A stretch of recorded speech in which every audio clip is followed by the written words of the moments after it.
Hello, I'm going to tell you a bit about an add-on called Omni Gallery.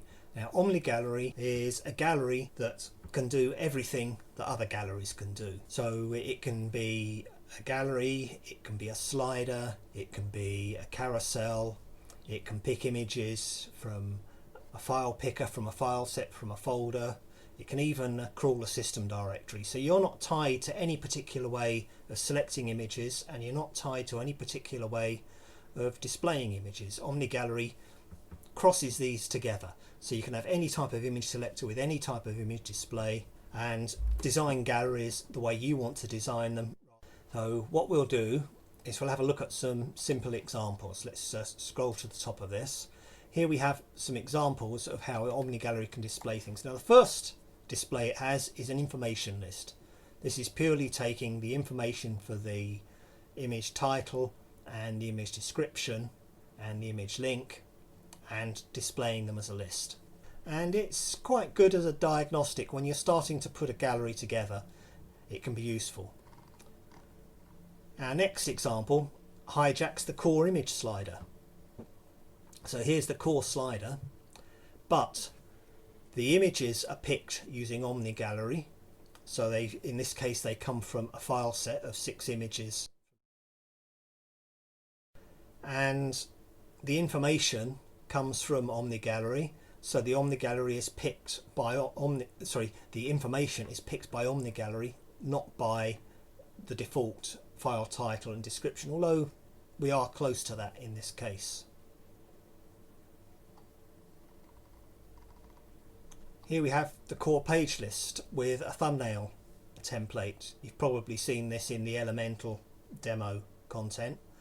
But again, this isn't actually a page list. This is a list of a file set that has been extracted by Omni Gallery, shown with Omni Gallery's title information and description information, and displayed using a display template hijacked from the core page list. And Omni Gallery can feed this same information to any template for the core page list.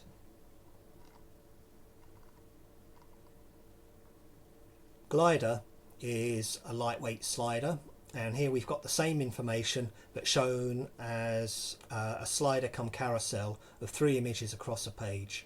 If you want to show more of the images or even no information overlay, just switch it off in the settings. It's shown here purely because we've got the same information on all of our examples. And while we're here, all of our examples link to a lightbox, so we can, from our glider in this case, go through a magnific lightbox of the images that are in glider. Swiper is a slightly heavier and more versatile slider carousel. It does full carousel looping behavior, and there's a few nifty effects, and it's very good at touch control, so I can just drag images across. Now the others will also do touch control, but Swiper is particularly cool for all this. So same information, if I was to click on this image it would pop up the magnific lightbox, but for now here we have a single image. Could have configured this for 3 images, 4 images, 5 images across, anything I like, but I thought I'd show a single image because it makes it look a bit different from the way I had glider configured. This next one is also Swiper. Now Swiper has a number of nifty animations. This one's cover flow, so it looks like a little bit like bits of a book flopping around, but not quite that sort of peel effect that you see in some animations. The rest of it behaves exactly the same. It's a looping carousel of images with this information on top. And now we have a thumbnail grid, which is a proper thumbnail grid built into Omni Gallery rather than using a page list. And these have an animation for how the information is shown. You could have the information off, permanently on, or coming in with this animation. Here's the same thumbnail grid with a little bit of border added around the images. This border is configurable through Omni Gallery in the display settings, and many of the display widgets support this double level of border. I've just picked this light grey and dark grey to make it look a bit like 35mm slides. And here the animation is to slide in, and I've changed the colours of the information overlay. And behind it all we have the same light box. You might have noticed at the side we have this little view settings button. This is an optional setting. It's in the advanced part of the edit dialog, and it enables us to copy settings from one place to another. And it's not just like a Concrete 5 clipboard for within a site. You can copy settings between sites. So you can come in here, click on view settings, and here are the settings I've used as a JSON string. You won't get the formatting unless you have Syntax Anywhere installed, otherwise it's just plain text. I'm going to select all of that and copy it, because the next thing we're going to do is add an Omni Gallery block to another page. Let's edit this getting started page, and we're going to add an Omni Gallery block. This is down in the multimedia settings. Let's put it in there. This is a fresh block. Let's go to the support tab, and I'm going to import some settings. So we'll paste our settings previously exported, import them here. The only thing I'm going to change is the file set to a set of screenshots, and I know these are PNG, so there we have our screenshots coming in as PNG. And I'm going to add it to the page, see what it looks like. And it won't look right, but you'll get an idea of where we've come from, and then we can move on to what we're going to do next. So here's our gallery. It's animated. Now there's a few things that we probably don't want. We probably don't want the cover flow effect. It'd be nicer to have this just as 3 thumbnails side by side. I think I'm going to leave it at 3 side by side. I don't want the information overlay on these thumbnails. What you want to see here is the screenshots, not the information about it. The images here are trimmed to look landscape.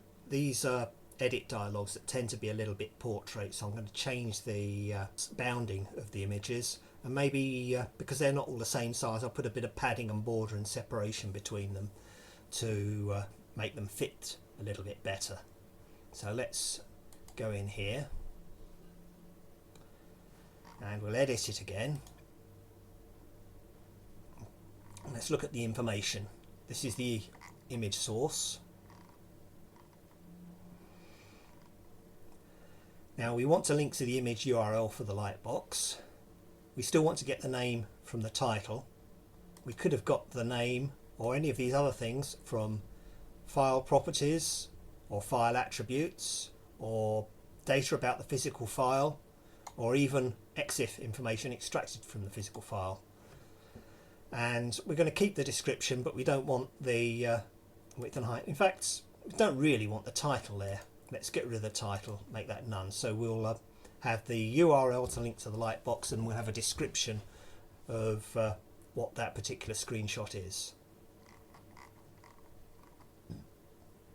On the image display, we're going to keep it as swiper. Rather than covering the area, we're going to contain within it, which means we're going to have a little bit of white space around some of the images depending on how big they are.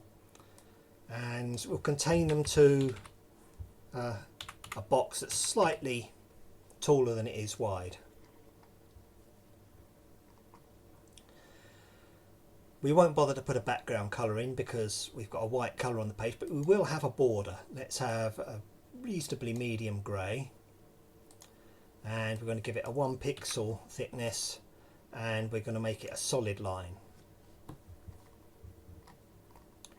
This next section decides how, with picture elements, images are paired with their retina variants and which size of thumbnails. We're going to leave that all as the default. We're going to get rid of the cover flow information and set it to simply slide across. We're going to keep our breakpoints of 1 slide on small screens and 3 slides on anything a little bit larger. We're going to put a little gap between the slides of 5 pixels. We'll keep it looping. We'll get rid of the autoplay because we want to look at these things rather than let them play through.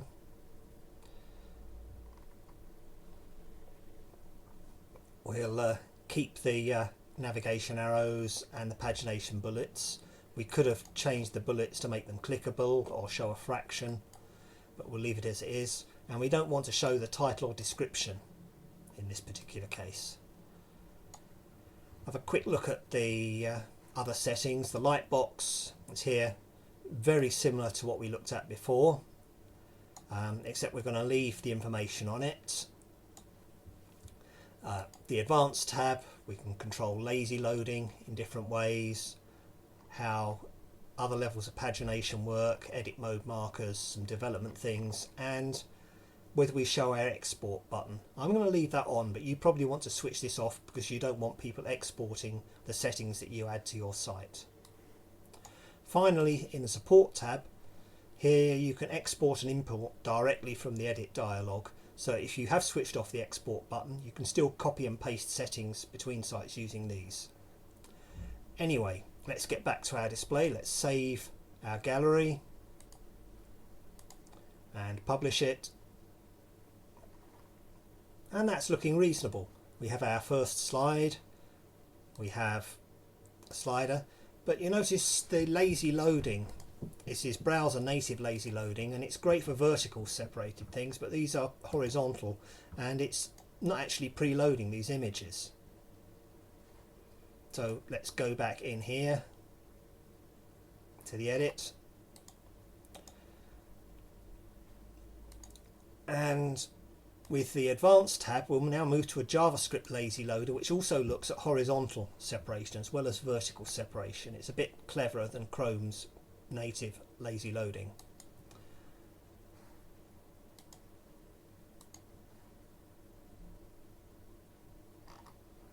And here we go, and things have been preloaded for us now,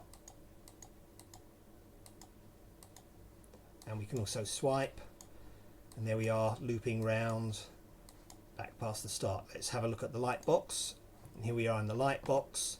The lightbox has contained everything to the page, and the lightbox also loops through our screenshots. Actually, it didn't loop there. I've probably got the loop setting switched off, so we'll go in and we'll set the lightbox to loop. Ah yes, here we have it, navigation behavior close. So it's closing when we get to the end, and what I'd like to do is to set it to loop when we get to the end. So save that.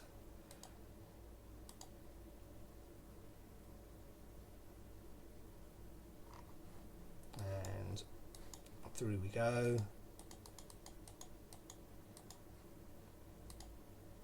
Here we are close to the end of our lightbox, and we get to the end, and there we are back to the start for the Now you notice some of these lightbox images, they look a little bit furry, they've been enlarged, and that's probably because I've selected that they should cover the display. So we'll edit yet again, make one final change, and so the lightbox, rather than containing them, we will full size or smaller. So scale down means that it will contain it, but it won't magnify it. So we should get slightly crisper screenshots now.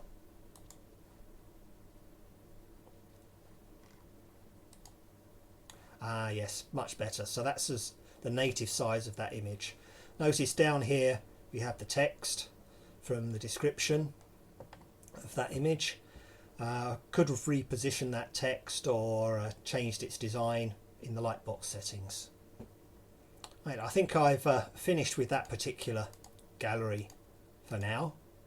You can see in the space of a few minutes video we've added these images and changed the formatting of them a little bit, got it looking okay as some support information.